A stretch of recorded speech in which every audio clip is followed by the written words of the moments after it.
ओम शांति। 27 दिसंबर 2022 के महावाक्य। बाबा कहते मीठे बच्चे, तुम्हें अभी ज्ञान का तीसरा नेत्र मिला है। तुम जानते हो हर 5000 वर्ष बाद भोलानाथ बाप द्वारा हम ये ज्ञान सुनकर मनुष्य देवता बनते हैं। तुम्हें अभी ज्ञान का तीसरा नेत्र मिला है। तुम जानते हो हर 5000 वर्ष बाद भोलानाथ बाप द्वारा हम ये ज्ञान सुनकर मनुष्य देवता बनते हैं। प्रश्न है, ज्ञान की धारणा न होने का मुख्य कारण क्या है? उत्तर, बुद्धि भटकती है, एक के साथ पूरा योग नहीं है, देह अभिमानी नहीं बने हैं, इसलिए धारणा नहीं होती।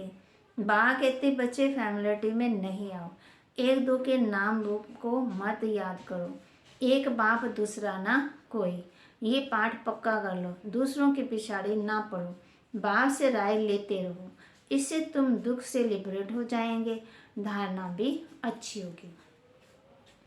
गीत, भोलेनाथ से निराला और कोई नहीं, मेरी बिगड़ी बनाने वाला और कोई नहीं। ओम शांति। भोलानाथ है देने वाला। भोलानाथ शिव बाबा को कहते हैं। भोलानाथ होकर गया है और बरोबर बिगड़ी बनाकर गया है, आदि मध्य का राज बता कर गया है, इसलिए भक्त गाते हैं। तुम बच्चे जानते हो जिस भोलानाथ का गायन है, जो बिगड़ी को बनाने वाला है, वह हमारे सम्मुख बैठा है। भक्त भगवान को याद करते हैं, उनकी महिमा गाते हैं और बाप अपना पाठ बजा रहे हैं। बाप ने ही आकर के अपना परिचय दिया है बच्चों को। बच्चों की बुद्धि में बैठा है कि बाबा जो समझाते हैं वह बरोबर कल्प कल्प समझाते हैं। कल्प कल्प आकर के पति दुनिया को पावन बनाते हैं, अब भी बना रहे हैं। बहुतों को अभी पता पड़ा है, अभी बहुत है जिन्हों को पता ही नहीं है। वर्षा लेने वाले होंगे तो कल अब पहले माफ़ी आकर के वर्षा लेंगे। तुमको पहले थोड़ी ये मालूम था कि बाबा आकर के वर्षा देंगे, अभी मालूम पड़ा है। भक्तों, बाबा कहते भक्तों का रक्षक है, आदि मध्य का ज्ञान सुनाते हैं, उनको ज्ञान का सागर कहा जाता है। दिल से लगता है बरोबर ये वही है जो भारत में आकर के जन्म लेते हैं। इनका अलौकिक जन्म गाया हुआ है, भारतवासियों को आकर के पति से पावन बनाते हैं। पति मनुष्य जो बुलाते हैं वे आकर के समझते होंगे कि हम पावन थे, अब पति बने फिर पावन बनना है। अभी बात द्वारा तीसरा नेत्र मिलने से तुमने ये सब कुछ समझा है। तुम बच्चों का सारा दिन विचार सागर मंथन चलता रहेगा। सज्जु में पावन थे, बरोबर देवी देवता ही थे, उस समय और कोई धर्म नहीं था। ऐसे नहीं कहेंगे कि चित्र है श्री लक्ष्मी देवी, श्री नारायण देवता, अभी वह नहीं है। जब वह थे तो और कोई धर्म नहीं था। तुम बच्चों की बुद्धि में है कि बाबा हमको सत्य कथा सुनाते हैं, तो लोग कहते हैं ये ज्ञान तो हमने सुना ही नहीं है, क्योंकि उनको ड्रामा के राज का पता ही नहीं है। तुम कहेंगे ये जो कलप कलप तुम सुनते आए हो, क्या 5000 वर्ष पहले नहीं सुनाया था? फिर ये क्यों कहते कि आगे कभी नहीं सुना? बाबा कहते कल पहले जिसने सुनाया था उस द्वारा तुम अभी सुन रहे हो। अच्छी रीति समझाना चाहिए। तुमने तो 5000 वर्ष पहले भी ये ज्ञान सुना था। देवताओं को 5000 वर्ष हुए हैं, उन्हों को मनुष्य देवता किसने बनाया? अभी भी वही बाप फिर बनाएगा। 5000 वर्ष बाद फिर से बाप को आना पड़ता है, रावण द्वारा पतित बने हुए को पावन बनाने। हिस्ट्री ज्योग्राफी मस्ट रिपीट, ये भी समझ में आता है। हिस्ट्री रिपीट होती है, सज्जू के बाद रेता चक्कर लगाते हैं। अभी कलयुग का अंत है, एक तरफ विनाश ज्वाला खड़ी है, दूसरी तरफ बाबा यहाँ आए हैं नई दुनिया स्थापन करने अर्थ। ये वही महाभारत लड़ाई है, समझते हैं इससे विनाश हो जाएगा मनुष्यों की दुनिया का। ये सबको समझ में आता है, पुरानी दुनिया का विनाश देखने में आता है। ये महाभारत लड़ाई 5000 वर्ष पहले भी लगी थी, कोई लाखों वर्ष की बात नहीं है। ये भारत ही स्वर्ग था, इन देवताओं का राज्य था, ये सज्जू के मालिक थे। बाकी के चित्रों पर समझाना पड़ता है। अगर समझाएंगे अर्थ साइज ना, अर्थ साहित्य बनाते हैं ना, इनमें पूरा ज्ञान है। मनुष्य तो मुझे हुए मतलब लक्ष्मी नारायण के चित्र पर। सज्जू में इनका राज्य था, बहुत थोड़े मनुष्य थे जो होकर गए हैं, फिर जन्म लेते लेते पतित बन गए। ये दुनिया ही तमो प्रधान है, फिर पावन बनना है। समझानी बहुत सहज है। बाप कहते मैं तुमको 5000 वर्ष पहले की कहानी सुनाता हूँ। हेवली गॉड फादर ने हेवन स्थापन किया। भारत को कहते हैं प्राचीन देश। इसमें गॉड गौजे राज्य करते थे। गॉड कृष्णा, गॉडेस राधे कहते हैं। राधे कृष्ण लक्ष्मी नारायण सतयुग में थे। फिर राम सीता त्रेता में 5000 वर्ष का हिसाब था। क्लियर है। जब उनका राज्य था तो बाकी सब आत्मा मुक्ति धाम में थी। आत्मा तो विनाशी है, आत्मा का कभी विनाश नहीं होता। ड्रामा भी विनाशी है। आत्मा को 84 जन्मों का विनाशी पाठ मिला हुआ है। इतनी छोटी सी आत्मा में सारा पाठ भरा हुआ है। ये कितनी वंडरफुल बात है। इसको कहा ही जाता कुदरत। इतनी छोटी सी बिंदी 84 जन्मों का पाठ बजाय 5000 वर्ष का पाठ इसमें भरा हुआ है। मैं भी अविनाशी जो रिपीट जरूर करना है। ये बड़े से बड़ी कुदरत है। परमात्मा बिंदी, आत्मा बिंदी, परंतु परमात्मा सुप्रीम है। आत्मा तो सब एक जैसी नहीं है ना, नंबरवार है।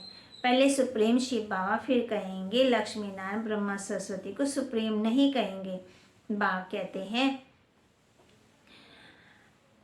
सबसे सुप्रीम आत्मा शिव बाबा की है। फिर सूक्ष्म में ब्रह्मा विष्णु शंकर, फिर लक्ष्मी नारायण, फिर राम सीता, सब नंबरवार। नाटक में एक्टर नंबरवार होते हैं, सब एक जैसे नहीं होते। कहेंगे इनकी आत्मा सुप्रीम एक्टर है।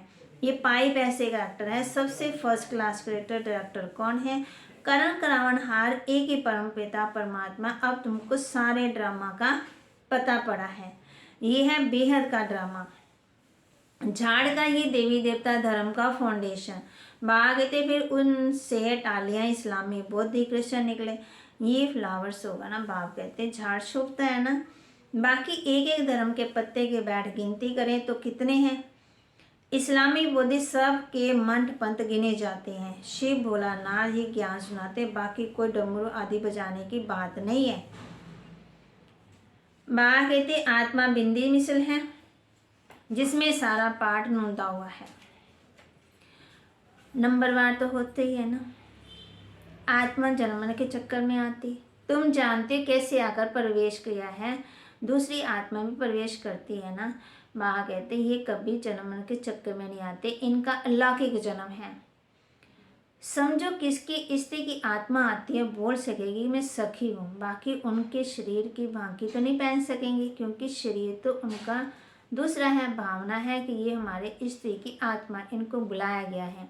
ऐसे बहुतों को बुलाते, मतलब शुरू की बात है। अभी तमोगुणी हो गए, इसलिए एक्यूरेट बताते नहीं है आत्मा क्या चीज़ है, कैसे आते जाती है। ये ड्रामा में पहले से ही नोंद है। ऐसे नहीं कि आत्मा निकल यहाँ आती है वह मर जाती है, नहीं। बाप कहते ये मनोकामना पूर्ण करने के लिए शास्त्र का कराता हूँ। जो ड्रामा में नोंद है सो होता है। सेकंड पास हुआ ड्रामा में नोंद। ये बेहद का नाटक है। बाप बिंदी है, बिंदी को भोलानाथ कहते, कितना वंडर है। बाप भी कहते मुझ बिंदी में कितना पाठ है। ये बातें नए कोई की बुद्धि में बैठ ना सके। पुरानों से भी कितनों की समझ में नहीं आता है तो किसको समझाने मूंझते हैं।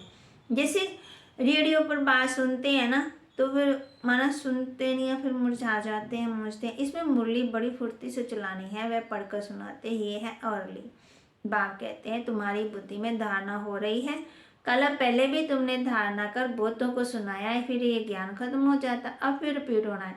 ये ज्ञान कोई साधु संत की बुद्धि में नहीं है। वे परमात्मा को नहीं जानते। वह कहते आत्मा परमात्मा में मिल जाएगी। फिर मिलेगी, फिर कैसे? अभी तुम्हारी आत्मा जानती है कि हमारा बाप आया हुआ है, हमको नॉलेज दे रहा है। फिर हम बाबा के साथ घर जाएंगे। ये तुम बच्चों को रूहानी नशा है। बहुत तुमको कहते हैं कि हम तो कुमार कुमारी हैं, तुमको विकारों का अनुभव ही नहीं है। तो हम तो विकारी गृहस्थी में रहते हैं। बाप कहते हैं हम हैं युगल।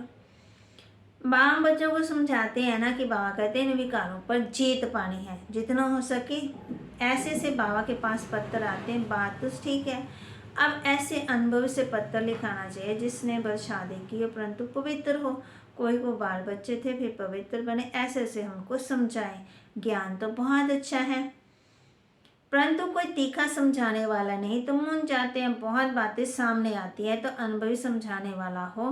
बाबा कहते सम्मुख आकर मिले तो बाबा भी समझाए। ऐसे से बहुत जुगल हैं जो अपना अनुभव सुना सकते हैं कि हम ऐसे प्रवृत्ति में रह श्रीमत पर पूरा पालन कर रहे हैं। खान पान की पूरी परहेज रखते हैं। कोई समझाने वाला ठीक नहीं तो मूंझ जाते हैं। सर्विस के लिए बुद्धि चलनी चाहिए, देही बीमार नहीं बनना है। मेहनत लगती है ना, माया घड़ी घड़ी क्या करती है, फंसा देती है। किस में, फैमिलिटी में। कर्मातीत अवस्था अभी हो ही नहीं सकती। बहुत एक दो के नाम रूप में फंस पड़ते हैं। फिर बाबा को लिखते भी नहीं कि बाबा ये तूफान आते, सच नहीं बताते। बाबा को लिखें तो बाबा युक्ति बताएं, कोई कोई सच लिखते हैं। शिव बाबा तो सब कुछ जानते हैं, समझाते हैं। अगर ऐसी कोई चलन चली तो धर्मराज द्वारा बहुत दंड भोगना पड़ेगा।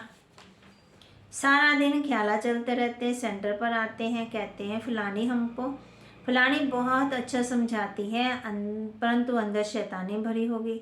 यहाँ तो एक के साथ योग चाहिए, बाप के सिवाय दूसरा ना कोई है। क्योंकि दूसरे के पीछे पड़े, धारणा नहीं होती तो जरूर कहाँ बुद्धि भटकती है। फिर राय भी नहीं पूछते, डरते हैं। बाप कहते हैं माँ में तुम याद करो, इस याद से तुम्हारे भी कर्म विनाश होंगे, दुख से तुम लिबरेट हो जाएंगे। मुक्ति तो सब मांगते हैं, मुक्त होते हैं दुख से, फिर सुख में आएंगे। जीवन मुक्त सबके लिए है, परंतु पहले मुक्ति में जाकर फिर जीवन मुक्ति में आना है। अच्छा, मीठे मीठे सिक्के लदे बच्चों प्रति माता पिता बाप दादा का याद प्यार और गुड मॉर्निंग। रूहानी बाप की रूहानी बच्चों को नमस्ते। रूहानी बच्चों की रूहानी बाप दादा को दिलवा जान सिकवा प्रेम से नमस्ते। ओम शांति। प्यारे बाबा, मीठे बाबा, मेरे बाबा, शुक्रिया बाबा। धारणा के लिए बासमान ज्ञान की शंख ध्वनि करनी है। सिर्फ पढ़ करके नहीं सुनाना, धारणा करके फिर समझाना है। खान पान की बहुत परहेज रखनी है। श्रीमत का पालन कर प्रवृत्ति में रहते हुए कैसे पवित्र रहते हैं, ये अनुभव दूसरों को सुनाना है। वरदान दे रहे बाबा बच्चों को, साधन में सेल्वेशन के प्रभाव में आने की बजाय प्रकृति को दासी बनाने वाले विजयी भाव। साधन में सेल्वेशन के प्रभाव में आने की बजाय प्रकृति को दासी बनाने वाले विजयी भाव।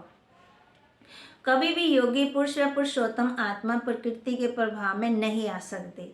आप ब्राह्मण आत्मा, पुरुषोत्तम और योगी आत्मा, प्रकृति आप मालिकों की दासी है। इसलिए प्रकृति के कोई भी साधन में सेल्वेशन आपको अपने प्रभाव से प्रभावित ना कर ले। साधन साधना का आधार ना हो, लेकिन साधना साधनों के आधार पर बनाए, तब कहेंगे प्रकृति जीत विजयी आत्मा। स्लोगन एवर रेडी वह हैं जो हर घड़ी को अंतिम घड़ी समझकर चलते हैं। एवर रेडी वह हैं जो हर घड़ी को अंतिम घड़ी समझकर चलते हैं। तो आज हमने किस बात का अभ्यास करना है? वहाँ कहते खान पान की परहेज रखनी है और चलते फिरते बाप को याद भी करना है। माँ में कम याद करना है, जिससे भी कर्म विनाश हो और दुख से मुक्त हो जाए। ओम शांति।